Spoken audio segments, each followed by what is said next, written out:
Welcome back to Sunrise Daily. Our concluding moments with Mr. Anthony, and the Director of Mobilisation for the NYSC. The projects that you said, planning for life after service. Yes. How long has it been on for, this orientation? I started with 2012. Any successes here? Oh, very good success. In fact, I was surprised when I came to Lagos. The skill acquisition department was doing something. I saw a man who was doing painting, a beautician. And I asked him, makeup. I'm sorry, I'm not a lady, I don't, makeup artist. A male. Okay. And I was shocked. Then I asked him, I said, how come? He said, that's the interest. And he told me he has been making a lot of money. People going for wedding and all that. So he's being patronized. Yes, he had even a cat. But people who gave me a cat. Yeah, he told me that every Saturday he's busy. There's one who is fashion designer. He told me he learned this thing as a core member.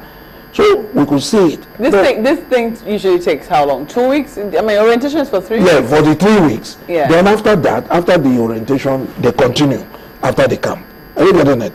So I was surprised to see core members go into this. That is not very feasible in many areas. There are some areas, where... sorry? You mean the painting?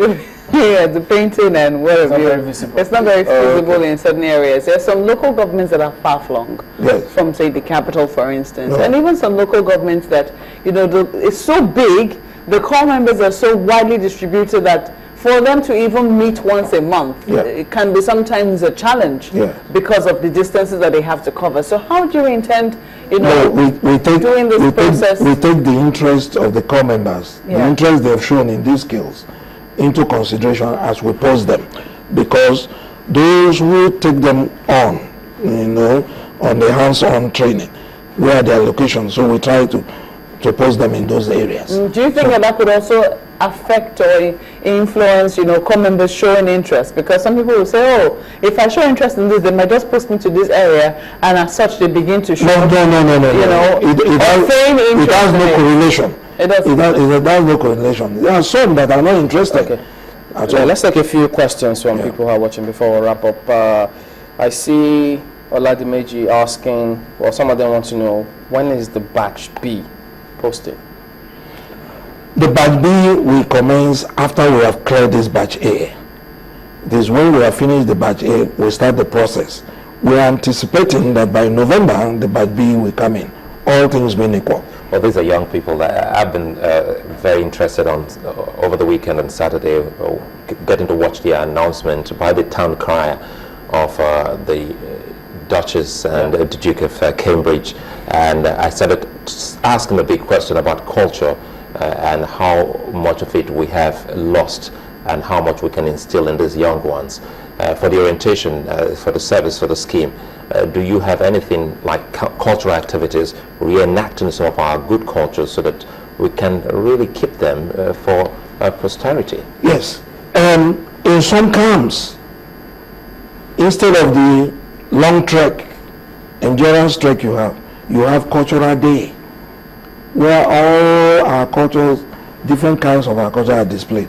But before then, as they come in, we get in touch with the chiefs and the obas to come and tell them about the culture of the place where they have come. They come to do that in the camp? Yeah, they come to do that in camp.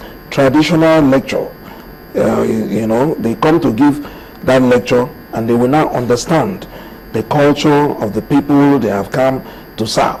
So it is very, very important. And the one interesting thing is this cultural festival I told you about. Come and see different cultures, these core members, some of them, Oba Atara, Obi, and all the rest. And it's very interesting. Of course, I can imagine. Just quickly though, is the National Open University participate? No, they are excluded from service. They are? They are. What's the age limit now? For service? Yes. Anybody who is 30 and below, you must serve. At the point of graduation, please, it's very important that I stress this. The law says, once you graduate, you are supposed to make yourself available. It is not even NYSC chasing you. I say this because some of our brothers and sisters who school abroad, they school, pursue their master, PhD, they keep on working there. If you graduated at the age less than 30 or 30, even if you come at the age of 60, you have to serve. Because some of them say students. Yeah, I mean, national prospective college. Exactly. You know. But they say that they have problems sometimes when they come to be mobilized for service. No. Nobody has any problem, and thank God our online thing has made it. Well, you don't even come. You know, before you have to come to Nigeria, travel to Abuja for you to be enrolled. No, any part of the world, you just go online and then fill this thing and submit, and then we deploy you. It is at the camp now. We will now see the original of what you have submitted. You claim you have submitted. So all those stress about going to Abuja to go and do this, they are no more there.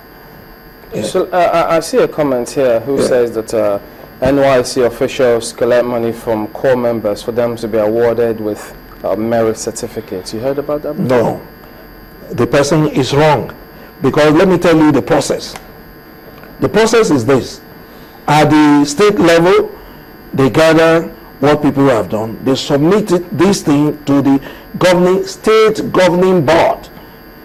After the disciplinary and award committee have finished their process, they submit it to the state governing board, who appoints the chairman of the governor. So after they have screened it, those who have passed, they now bring it to the headquarters. At the headquarters level, you have also a screening board, selected men of integrity from the university, from the polytechnic, from the private sector and all. They gather there. You won't see any NYSC official there except the director that is in charge, the director of core welfare and inspector. So that's the committee that will select those who will be given the award. So there is no room for people to be influenced by money. Yeah. All right. Thank you very much indeed. Sorry, before you go on, let me pass one information. May I use this opportunity to ask all the members of the national road workers, those at the airport, our children will be crisscrossing all over the country. Please they should give them maximum cooperation as they travel. Some of them are going to places they've never been before. Let me also tell parents, assure them of the safety of these corps members. In all our camps, it is easier for the camel to pass through the eye of a needle than for anybody to penetrate our camp, because of the security. Even in the northeast. Even in the north, look, in the northeast, I told you, they are not having it there, they're having it outside those states. All right. Okay, so that's it today. Mr. Anthony is the Director of Mobilization of the NYSC. Thank you for coming on this morning. Thank you very much. And that's where we draw the curtains as well today. But we'll bring you some information perhaps in the news bulletins about some developments with the Enugu State House of Assembly. But in the meantime, yes, it's breaking as a matter of fact, but we'll keep tabs on that for you. Some moves to impeach the governor. We'll tell you all about it in our news bulletins. So this is it today, Sunrise Daily. Thank you all for watching. I'm Chamberlain also. Oh, thank you. We've been put on the spot here about our service years, but it's okay. I served, so I'm proud to talk about it. Thank you. That doesn't mean no one said. Many thanks. I'm Sulaiman. Later, see you again.